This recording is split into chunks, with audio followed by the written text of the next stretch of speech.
Take two, this time I hit record. Guys, in 13 years of doing this channel, you have helped me change my thought process on some things, and I think this is another instance I want and need your input.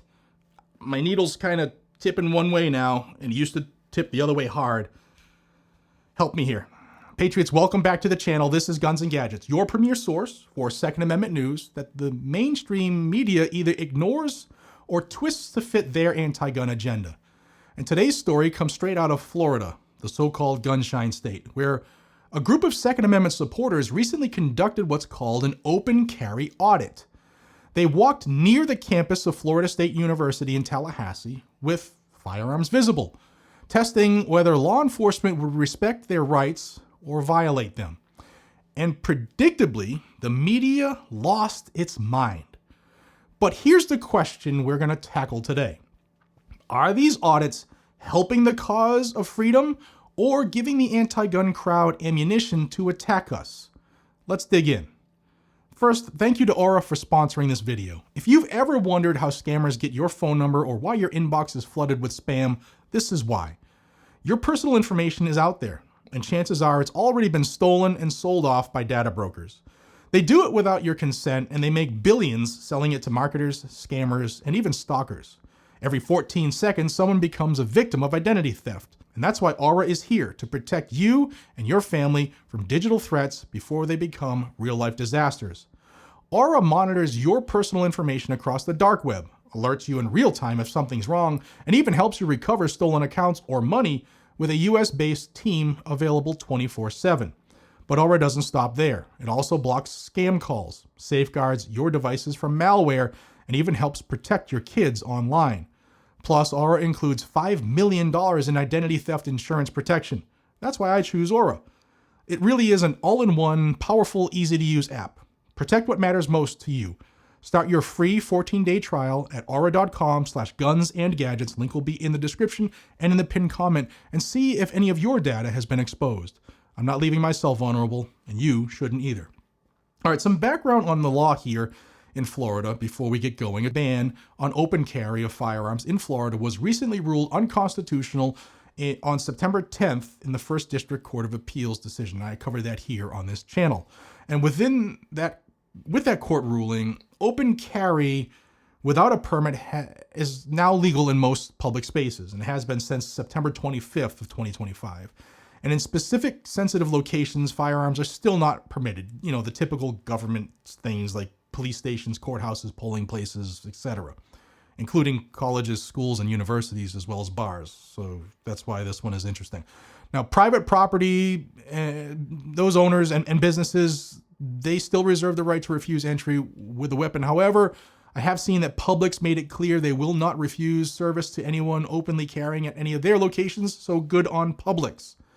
And recently, a handful of activists walked through an area called College Town, which is near FSU's main campus.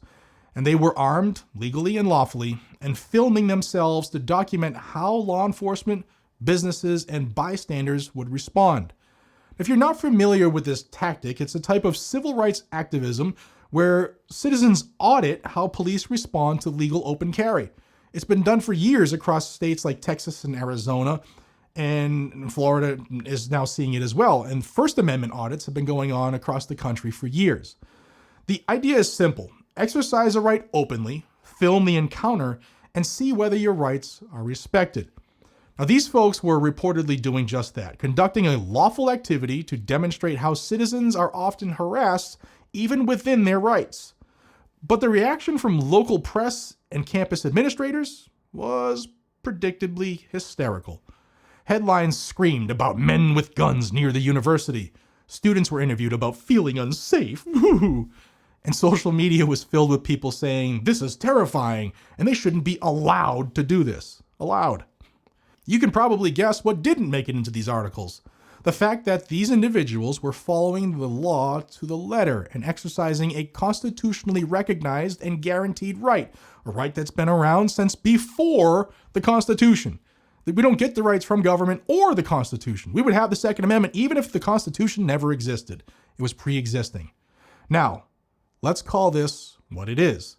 Another example of the media weaponizing fear to push gun control.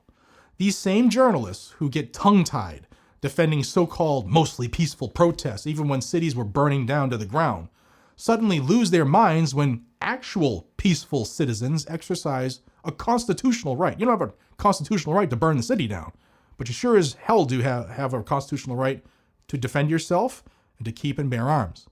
And you'll never hear them call this a mostly peaceful audit, though, will you? No. Instead, they'll frame lawful gun owners as a threat. They say community members were alarmed and campus safety concerns were raised and that law enforcement was called. Who cares? But think about that for a second. What's the real story here? Not that a few people carried firearms without incident. The real story is that our society has been conditioned to fear freedom. The sight of a firearm, once the symbol of independence and personal responsibility, is now treated like a red alert siren by the indoctrinated. And that, my friends, is by design. When people fear the mere presence of a gun, the government's job gets easier. Because when the people fear guns, they no longer use them. And when they stop using them, the government doesn't have to work too hard to take them. They know the people will just let them rust in the safe. Now let's zoom out for a second here, patriots. The right to bear arms was never meant to be hidden, registered, or apologized for. The founders didn't write the Second Amendment to say the right of the people to keep and conceal arms. They said the right of the people to keep and bear arms shall not be infringed. To bear means to carry, to wear, yes, even openly. And the founders understood that an armed citizenry was not only a deterrent to tyranny, but also to crime. In colonial America, seeing a man armed was as normal as seeing him wearing boots. And today, you don't see people in fear because you're wearing some Timberlands. No, but they're fearing people with guns. It shows you how far we have swayed from the intent of this country. Now, fast forward here to 2025 in November, and a young man walking down the street with a firearm would get treated like a criminal. Something's deeply wrong with that picture. When people exercise their rights, it should normalize those rights. It's the same way that free speech works. If you don't use it, you lose it. And these open carry audits, whether you agree with the method or not, are at least forcing people to confront the hard truth. Rights are meaningless if society conditions you to fear them. And that's exactly why these audits matter. They expose hypocrisy, not only in the media, but also among politicians who talk the talk but won't defend the right to bear arms, only the right to own them, quietly, behind closed doors. Now look, whether or not you personally think open carry audits are the best way to promote gun rights, here's what's undeniable. They force the conversation into the public square. They make people think. They make police departments clarify the law. They make sure that police are following the law and not stepping on people's rights. They make the public realize that gun ownership isn't just a hobby. It's a constitutionally protected right that does not vanish when you step outside.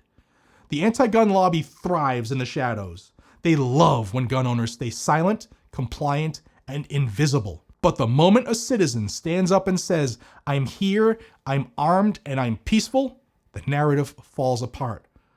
So while some might criticize these activists for being provocative, I'll say this: liberty has always been provocative. The Sons of Liberty were provocative, and the Minutemen were provocative. Freedom was not won by the timid. No, the Tories didn't help at all. So as this Florida story continues to make waves, remember this: this isn't about a few guys walking around with guns. This is about how Americans react when confronted with freedom in its purest form. The fear you're seeing isn't fear of violence. It's fear of responsibility. Because an armed society is a responsible society. It means you don't wait for permission to protect yourself. That's what the Second Amendment is about. It's not a hunting license or a sporting privilege. It's a declaration of self-ownership. So what do you think, patriots? Are open carry audits helping normalize the Second Amendment, or are they hurting the cause by scaring the uneducated? I really want your comments on this because, like I said, I have changed.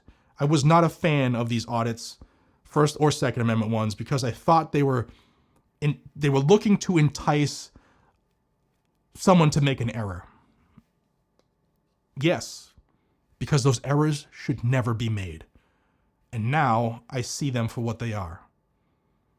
And remember, if you want to stay up to date on everything happening in the world of our Second Amendment, whether it's a court battle, a constitutional carry, hit the subscribe button and share this video with your fellow patriots. Until next time, stay free, stay armed, and stay informed. God bless you. I love you. Stay safe. And please share this with other people because this information is vital for freedom. Take care.